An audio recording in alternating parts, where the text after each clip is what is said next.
Hi, my name is Dana Collins. The myth that I chose to debunk today is the myth about Barack Obama being the Antichrist. I chose that because, one, it's ridiculous.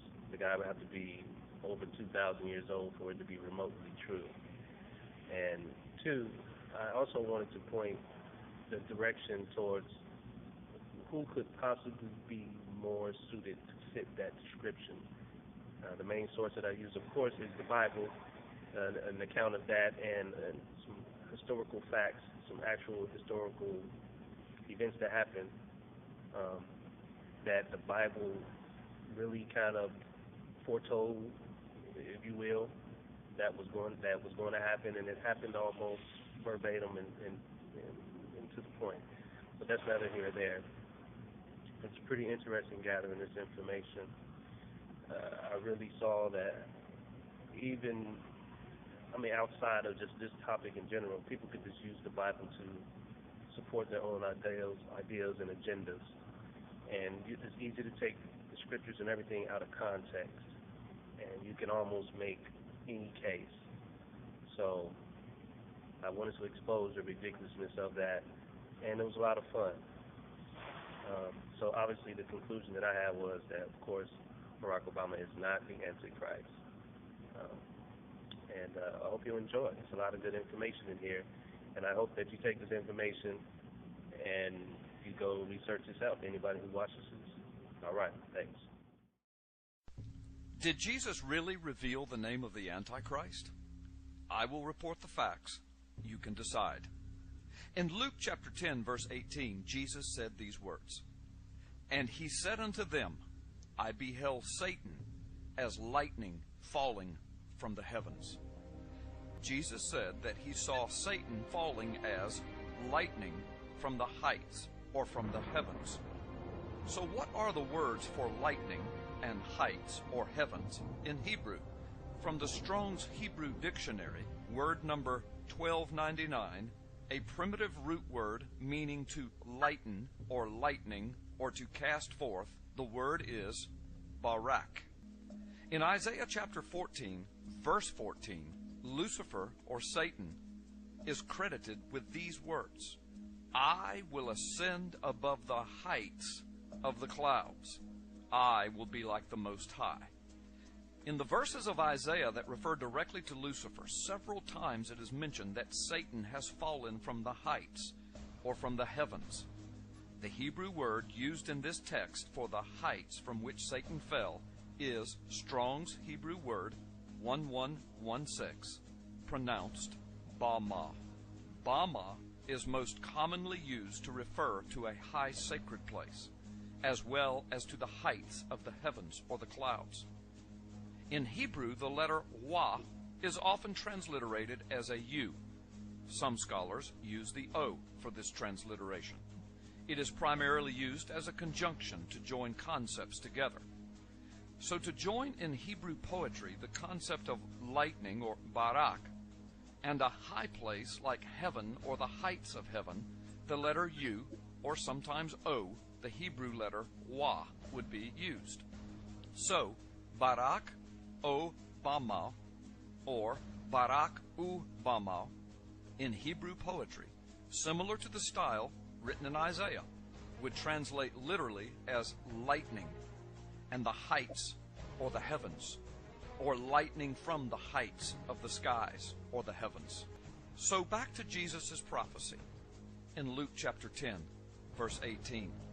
If spoken by a Jewish rabbi today, influenced by the poetry of Isaiah, he would say these words in Hebrew, the words of Jesus in Luke chapter 10, verse 18 as, "And I saw Satan as Barak Ubama."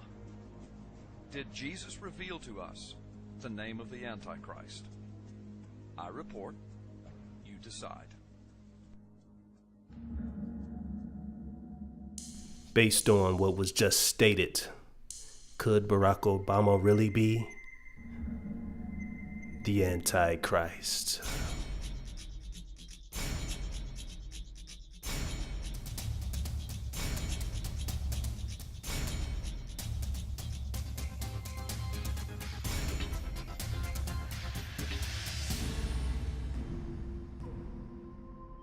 Since entering into office, Barack Hussein Obama has endured more scrutiny than any president, even more than John F. Kennedy. In the video, the speaker attempts to support his claim by quoting scriptures. But let's dig deeper and see what the Bible truly states concerning this matter. Now, the point that the speaker tries to make is very interesting and intriguing.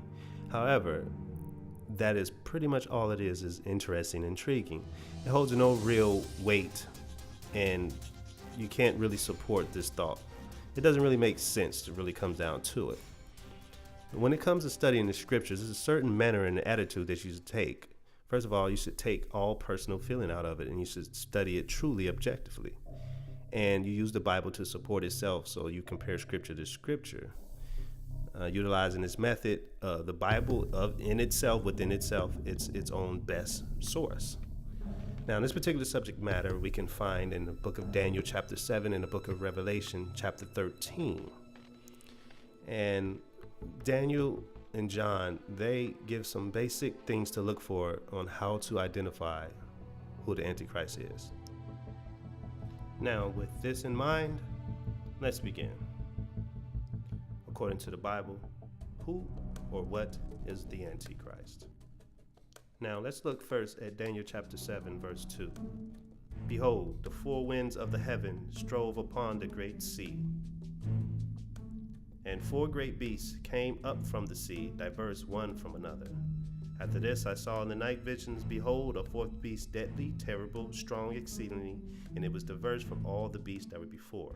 Thus he said, the fourth beast shall be the fourth kingdom upon the earth, which shall be diverse from all kingdoms, and shall devour the whole earth, and shall tread it down and break it in pieces. 25 says, he shall speak great words against the Most High, and he will attempt to change times and laws, and they shall be given into his hand until the time and times and dividing of times.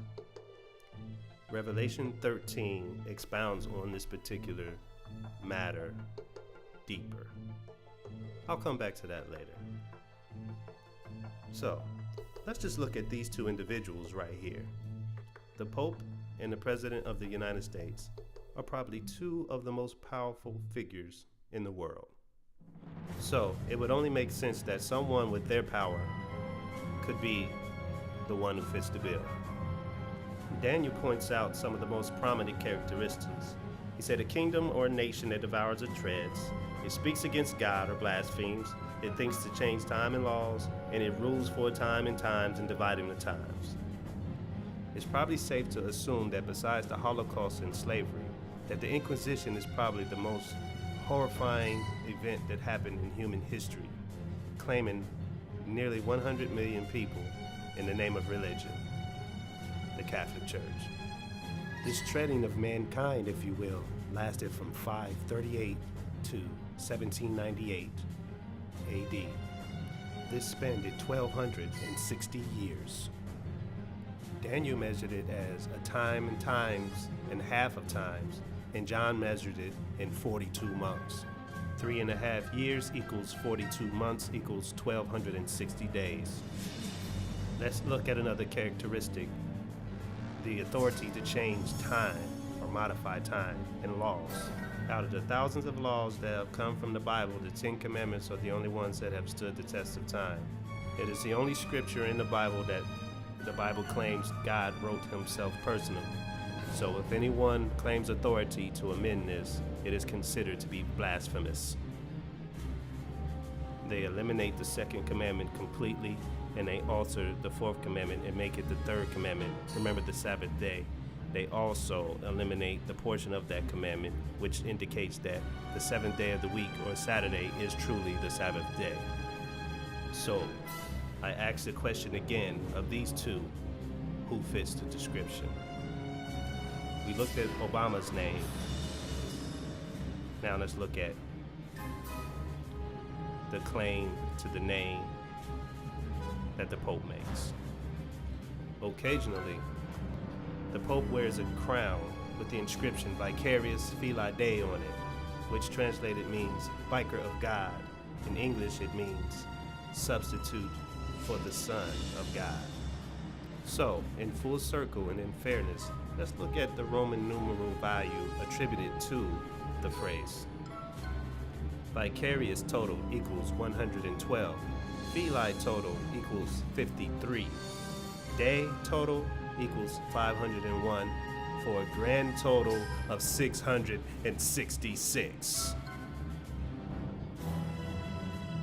So, there you have it. Are you sure that you want to attribute this claim towards Barack Obama? Are we attributing to the right person? Yet, I digress, and I ask you, yes, I said, I ask you, what's in a name? Great pomp, fanfare, and ceremony, Pope Francis, the head of the Jesuit order, announced through his cantor the imminent emergence, the near advent of the coming to light of the Antichrist.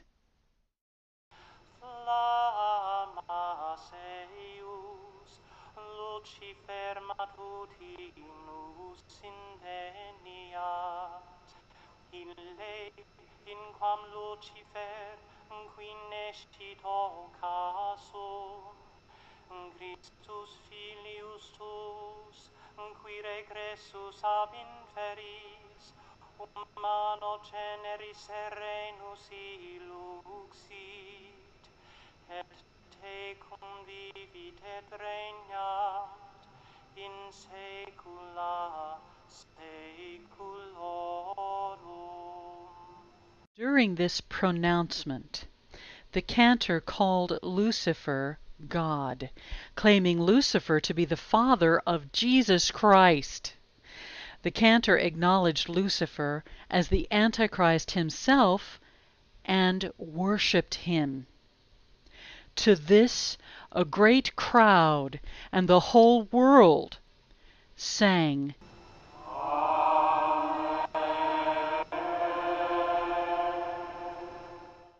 This was the 3D ceremony that the Pope wanted to be seen worldwide.